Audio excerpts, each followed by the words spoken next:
Price ಈ ಒಂದು ಸಮಯದಲ್ಲಿ ಲೂಕನ ಬರೆದ ಸುವಾರ್ತೆ ಕಡೆಗೆ ಬನ್ನಿ. ನೀವು 15ನೆಯ ಅಧ್ಯಾಯ 17ನೇ ವಚನ ನೋಡ್ತೀವಿ ಒಂದ್ಸರಿ.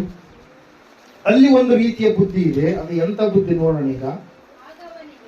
ಆಗ ಅವನಿಗೆ ಬುದ್ಧಿ ಬಂದು, ಏನು ಬಂತಂತ ಅವನಿಗೆ ಬುದ್ಧಿ. ಏನಾಯ್ತು? ಬುದ್ಧಿ ಹೋಗಿತ್ತು, ಮತ್ತೆ ಬುದ್ಧಿ ಬಂತು. ಆಗ ಅವನಿಗೆ ಬುದ್ಧಿ ಬಂದು, ಅವನು ಎಲ್ಲಿದ್ದಾನೆ ಈ ಸಮಯದಲ್ಲಿ? ತಂದೆಯ ಮನೆಯಿಂದ ದೂರವಾಗಿ ಹೊರದೇಶಕ್ಕೆ, ದೂರದ ದೇಶಕ್ಕೆ ಹೊರಟು ಹೋಗಿ ತಂದೆಯ ಬಳಿಯಲ್ಲಿರ್ತಕ್ಕಂಥ ತನಗೆ ಬರಬೇಕಾದಂತ ಎಲ್ಲ ಸ್ವತ್ತನ್ನ, ತನಗೆ ಬರಬೇಕಾದಂತ ಎಲ್ಲ ಪಾಲನ್ನ ತೆಗೆದುಕೊಂಡು ಹೋಗಿ ಅಕ್ರಮವಾಗಿ, ಅನ್ಯಾಯವಾಗಿ ಆ ಒಂದು ಹಣವನ್ನೆಲ್ಲ ಏನ್ ಮಾಡಿದಂತೆ? ಹಾಳು ಮಾಡಿದಾದ ಮೇಲೆ ಆ ಒಂದು ದೇಶದಲ್ಲಿ ಇವನು ಹೋದ ಕಾರಣನೋ ಏನೋ ಅಲ್ಲಿ ಘೋರವಾದಂತ ಬರ ಬಂತಂತೆ ಪ್ರಿಯರೇ. ಹಲ್ಲೆಲೂಯಾ. ಹಣ ಇಲ್ಲ ಕೈಯಲ್ಲಿ. ಏನಾಯ್ತಂತೆ? ಕೆಲಸ ಕೇಳ್ತಾ ಇದ್ರೆ ಒಳ್ಳೆ ಕೆಲಸ ಸಿಗ್ತಾ ಇಲ್ಲ, ಹಂದಿ ಕಾಯುವಂತ ಕೆಲಸ ಸಿಕ್ಕಿದೆ. ಘೋರವಾದ ಬರಗಾಲ ಬಂದ ಕಾರಣಕ್ಕಾಗಿ ಆಹಾರಕ್ಕೂ ಕೂಡ ಗತಿ ಇಲ್ಲದಂತ ಒಂದು ಸ್ಥಿತಿ ಈತನಿಗೆ ಏರ್ಪಟ್ಟಿದೆ ಪ್ರಿಯರೇ. ಹಲ್ಲೆಲೂಯಾ. ಮೊದಲು ಈತನ ಸ್ಥಿತಿಯನ್ನು ನಾವು ನೋಡುವಾಗ ತಂದೆಯ ಮನೆಯಲ್ಲಿ ಯಥೇಚ್ಛವಾದಂತ ಆಹಾರ, ತಂದೆಯ ಮನೆಯಲ್ಲಿ ಒಳ್ಳೆಯ ಒಂದು ಕೆಲಸ, ಒಳ್ಳೆಯ ಒಂದು ಜೀವಿತ, ಆತನಿಗೆ ಯಾವ ಕೊರತೆ ಇಲ್ಲ. ಹಲ್ಲೆಲೂಯಾ. ಆತನಿಗೆ ಯಾಕ್ರಿ? ಆತನ ಮನೆಯಲ್ಲಿರ್ತಕ್ಕಂಥ ಆಳುಗಳಿಗೂ ಕೂಡ ಯಾವ ಕೊರತೆ ಇಲ್ಲ ಪ್ರಿಯರೇ. ಹಲ್ಲೆಲೂಯಾ. ಅದ್ರ ವಾಕ್ಯದಲ್ಲಿ ನಾವು ನೋಡ್ತಾ ಇದ್ದೇವೆ, ಸತ್ಯವೇದ ಹೇಳ್ತಾ ಇದೆ, ಅಂತಹ ತಂದೆಯ ಮನೆಯನ್ನ ಬಿಟ್ಟು ದೂರ ಹೋಗ್ತಾ ಇದ್ದಾನೆ ಪ್ರಿಯರೇ. ಯಾಕಂದ್ರೆ ಅವನ ಬುದ್ಧಿ ಅವನಲ್ಲಿ ಇಲ್ಲ. ಅವನ ಸ್ನೇಹಿತರು ಅವನ ಬುದ್ಧಿಯನ್ನ ಕೆಡಿಸಿದ್ದಾರೆ ಪ್ರಿಯರೇ. ಕಾರಣ ಏನಂತಂದ್ರೆ ಅವನಿಗಿರ್ತಕ್ಕಂಥ ಆಸ್ತಿ ಅದು ತನಗೆ ಬರುತ್ತೆ ಎಂಬುದಾಗಿ ಅವನಿಗೆ ಗೊತ್ತು.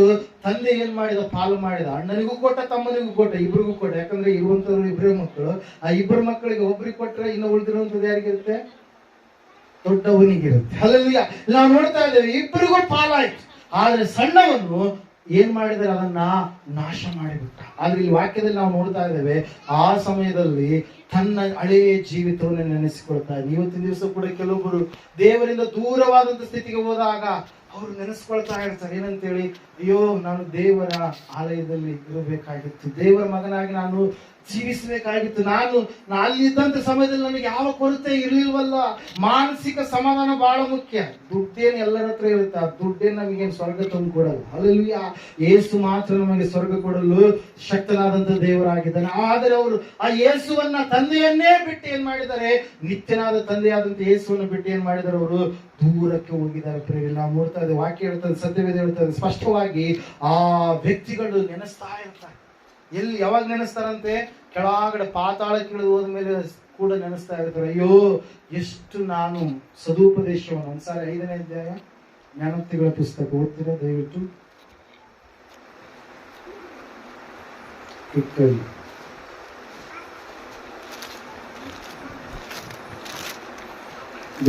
5ನೇ ತೆಗೆದಿದ್ದೀರಾ? ಕೊನೆಯ ಲೈನಲ್ಲಿ ಇರುತ್ತೆ ನೋಡ್ರಿ. ಒಂದು ನಿಮಿಷ. 12ನೇ ವಚನದಿಂದ, ಅಯ್ಯೋ, ನಾನು ಸದುಪದೇಶವನ್ನು ಎಷ್ಟು ದ್ವೇಷಿಸಿದೆ, ನನ್ನ ಹೃದಯವು ಬುದ್ಧಿವಾದವನ್ನು ಎಷ್ಟು ತಾತ್ಸಾರ ಮಾಡಿತು, ನನ್ನ ಬೋಧಕರ ಮಾತನ್ನ ಕೇಳದೇ ಓದಿನಲ್ಲ. ಏನಂತೆ? ಬುದ್ಧಿವಾದವನ್ನ ತಾತ್ಸಾರ ಮಾಡಬಾರ್ದು. ಇಲ್ಲ, ನಾವು ನೋಡ್ತಾ ಇದ್ದೇವೆ, ನನ್ನ ಬೋಧಕರ ಮಾತನ್ನ ಕೇಳದೆ ಓದಿನಲ್ಲ, ನನ್ನ ಉಪದೇಶಕರ ಕಡೆಗೆ ಕಿವಿಗೊಡಲಿಲ್ಲವಲ್ಲ, ನಾನು ಮಹಾಜನ ಸಭೆಯ ನಡುವೆ ಎಲ್ಲಾ ಕೇಡಿಗೂ ಸಿಕ್ಕಿಕೊಳ್ಳುವ ಹಾಗೆ ಆದೆನು ಎಂದು ಅಂದುಕೊಳ್ಳುವಿ ಎಂಬುದೇ. ಹಲ್ಲೆಲೂಯಾ. Praise the Lord. ನಾವು ನೋಡ್ತಾ ಇದ್ದೇವೆ ಪ್ರಿಯರೇ, ಉಪದೇಶವನ್ನ ನೀವು ಬಿಡಬಾರ್ದು, ಅದನ್ನ ಹಿಡಿದುಕೊಳ್ಳಬೇಕಿಲ್ಲ. ನಾವು ನೋಡ್ತಾ ಇದ್ದೇವೆ, ಒಂದ್ಸಾರಿ ಇನ್ನೊಂದ್ಸಾರಿ ಕೂಡ ಜ್ಞಾನೋಕ್ತಿಗಳ ಪುಸ್ತಕದಲ್ಲಿ ಒಂದು ಮಾತು ಬರೆದಿರುತ್ತೆ. ಎಂತ ಮಾತು ಅಂದ್ರೆ 19:27 ಓದ್ತೀರಾ? ಮಗನೇ, ಬುದ್ಧಿವಾದಗಳನ್ನ ಅನುಸರಿಸಲಿಕ್ಕೆ ಮನಸ್ಸೇ ಇಲ್ಲದಿದ್ದರೆ ಉಪದೇಶ ಕೇಳುವುದನ್ನೇ ಬಿಟ್ಟು ಬಿಡು. ಹಲ್ಲೆಲೂಯಾ. ಏನಂತ ಹೇಳ್ತೇವೆ ವಾಕ್ಯ? ನಿನಗೆ ಬುದ್ಧಿವಾದ ಬೇಕಾಗಿಲ್ವಲ್ವಾ? ದೇವರ ಮಾರ್ಗದಲ್ಲಿ ನಡೆಯುವಂಥದ್ದು ಬೇಕಾಗಿಲ್ವಲ್ವಾ? ಇನ್ನು ಉಪದೇಶ ಕೇಳಿ ಆದ್ರೂ ಪ್ರಯೋಜನ ಏನು? ಹಲ್ಲೆಲೂಯಾ. Praise the Lord. ಹೇಳೋದು ಅರ್ಥ ಆಗ್ತಾ ಇದೆನಾ? ನಿನಗೆ ಬೇಕೇ ಆಗಿಲ್ಲ, ದೇವರ ಮಾರ್ಗ ಬೇಕಾಗಿಲ್ಲ, ಸ್ವಂತ ಮಾರ್ಗ, ಸ್ವಬುದ್ಧಿಯನ್ನು ಅನುಸರಿಸಿ ನಡೆಯುವಂತ ವ್ಯಕ್ತಿ ನೀನಾಗಿದೆಯಲ್ವಾ? ಮಗನೇ, ಬುದ್ಧಿವಾದಗಳನ್ನು ನಿನಗೆ ಅನುಸರಿಸಲಿಕ್ಕೆ ಮನಸ್ಸಿಲ್ಲದಿದ್ದರೆ ನೀನು ಅದನ್ನ ಕೇಳೋದಕ್ಕಾದ್ರೆ ಯಾಕೆ ಬರ್ತೀಯ? ಹಲ್ಲೆಲೂಯಾ. ನಾವು ನೋಡ್ತಾ ಇದ್ದೇವೆ, ಅದನ್ನ ಕೇಳೋದನ್ನೇ ನೀನೇನ್ ಮಾಡ್ಬಿಡು, ಬಿಟ್ಟು ಬಿಡು ಎಂಬುದಾಗಿ. ಅಲ್ಲಿ ನಾವು ನೋಡ್ತಾ ಇದ್ದೇವೆ, ಈ ತಪ್ಪಿ ಹೋದ ಮಗ ಆ ಒಂದು ತಂದೆಯ ಬುದ್ಧಿವಾದವನ್ನ ಕೇಳದೆ ತಂದೆಯಿಂದ ದೂರವಾಗಿ ತಂದೆಯಲ್ಲಿರ್ತಕ್ಕಂಥ ಆ ಒಂದು ಆಸ್ತಿಯನ್ನ ತೆಗೆದುಕೊಂಡು ತಾನು ದೂರ ದೇಶಕ್ಕೆ ಹೋಗಿ ಅದನ್ನೆಲ್ಲ ಹಾಳು ಮಾಡಿದ ಮೇಲೆ ಅವನಿಗೆ ಏನ್ ಬಂತಂತೆ? ಬುದ್ಧಿ ಬಂತು. ಏನ್ ಬಂತ್ರಿ? ಬುದ್ಧಿ ಬಂತು. ಆ ಬುದ್ಧಿ ಬರಲಾರದವರೆಗೆ ಅವನು ಏನಾಗಿದ್ದ? ಏರಿಕೆ ಕ್ರಮದಿಂದ ಇಳಿಕೆ ಕ್ರಮಕ್ಕೆ ನಡೆಯುವಂತ ವ್ಯಕ್ತಿಯಾಗಿದೆ. ಇರುವಂತ ಎಲ್ಲ ಸಂಪತ್ತೆಲ್ಲ ಏನಾಗ್ಬಿಟ್ಟಿತ್ತು? ಒಂದು ಸೋರಿ ಹೋಗ್ಬಿಟ್ಟಿತ್ತು, ನಾಶವಾಗಿಬಿಟ್ಟಿತ್ತು. ಪ್ರಿಯರೆಲ್ಲ ನಾವು ನೋಡ್ತಾ ಇದ್ದೇವೆ, ಸತ್ಯವೇದ ಹೇಳ್ತಾ ಇದೆ, ಆ ತಪ್ಪಿ ಹೋದ ಮಗನಿಗೆ ಬುದ್ಧಿ ಬಂದಾಗ ಅವನ ಬುದ್ಧಿ ಅವನನ್ನು ಎಲ್ಲಿಗೆ ನಡೆಸ್ತಾ ಇದೆ? ಮತ್ತೆ ತಂದೆಯ ಮನೆ ಕಡೆಗೆ ನಡೆಸ್ತಾ ಇದೆ, ತನ್ನ ದೇವರ ಕಡೆಗೆ ನಡೆಸ್ತಾ ಇದೆ, ತನ್ನ ತಂದೆಯ ಬಳಿಯಲ್ಲಿರ್ತಕ್ಕಂಥ ಆಶೀರ್ವಾದದ ಕಡೆಗೆ ನಡೆಸ್ತಾ ಇದೆ. ಪ್ರಿಯರೇ, ಹಲ್ಲೆಲೂಯಾ. ಸಹೋದರ ಸಹೋದರಿಯೇ, ಒಂದು ವೇಳೆ ಇವತ್ತು ನಿನ್ನ ಬುದ್ಧಿ ತಪ್ಪಿ ಹೋದಂತ ಸ್ಥಿತಿಯಲ್ಲಿದ್ರೆ ಇವತ್ತಿನ ದಿವಸವಾದ್ರು, ತಪ್ಪಿ ಹೋದ ಮಗನ ರೀತಿಯಲ್ಲಿ ನೀನು ಇರುವಂತದ್ದೇ ಆದ್ರೆ ಇವತ್ತಿನ ದಿವಸವಾದ್ರೆ ನೀನು ಬುದ್ಧಿಯನ್ನ ಪಡೆದುಕೊಂಡವನಾಗಿ ನೀನು ದೇವರ ಬಳಿಗೆ ಪುನಃ ಬರುವುದಾದ್ರೆ ಆ ತಂದೆ ನೀನು ಅನ್ಕೊಂಡಿರುವುದು, ಅಯ್ಯೋ ದೇವ್ರು ನನ್ನನ್ನು ತಾತ್ಸಾರ ಮಾಡಿಬಿಡ್ತಾರೇನೋ, ಐನೋರು ನನಗೆ ಅದು ಇದು ಅಂದ್ಬಿಡ್ತಾರೇನೋ, ನನಗೆ ಅವಮಾನ ಮಾಡಿಬಿಡ್ತಾರೇನೋ, ಅದು ಇದು ಅಂತೇಳಿ. ಹಾಗಾಗಿ ತಪ್ಪಿ ಹೋದಂತವ್ರು ಮತ್ತೆ ಪುನಃ ಬರುವುದಕ್ಕೆ ಅವ್ರು ಪಶ್ಚಾತ್ತಾಪ ಪಟ್ರೆ, ಮಾನಸಾಂತರ ಪಟ್ರೆ ಅವ್ರಿಗೆ ಅವಕಾಶ ಯಾವಾಗಲೂ ಕೂಡ ಸಾಯುವವರಿಗೆ ಅವಕಾಶ ದೇವರು ಕೊಟ್ಟಿದ್ದಾನೆ. ಅಯ್ಯೋರನ್ನು ಕೊಡೋದು ಯಾರಲ್ಲಿ? ದೇವರು ಕೊಡೋದು. ಹಲ್ಲೆಲೂಯಾ. ಅವಕಾಶ ಸಾಯೋವರೆಗೂ ಕೂಡ ದೇವರು ನಿನಗೆ ಅವಕಾಶ ಕೊಟ್ಟಿದ್ದಾನೆ. ನಿನಗೆ ಸಾವು ಬರೋವರೆಗೂ ಕೂಡ ನೀನು ಆತನ ಬಳಿಗೆ ಬರಬೇಕನ್ನೋದೇ ದೇವರು ಇಷ್ಟವಾಗಿದೆ ಹೊರತಾಗಿ ನೀನು ಹಾಳಾಗಿ ಹೋಗುವಂಥದ್ದು ದೇವರು ಇಷ್ಟವಲ್ಲ. ಪ್ರಿಯ ಯೆರೆಮೀಯನ ಪ್ರವಾದನ ಗ್ರಂಥದಲ್ಲಿ ಅದರ ಕುರಿತಾಗಿ ಒಂದು ಮಾತಿದೆ. ಒಂದು ಸಾರಿ ಸಮಯದಲ್ಲಿ ನಾವು ನೋಡಿ ಮುಂದಕ್ಕೆ ಹೋಗೋಣ.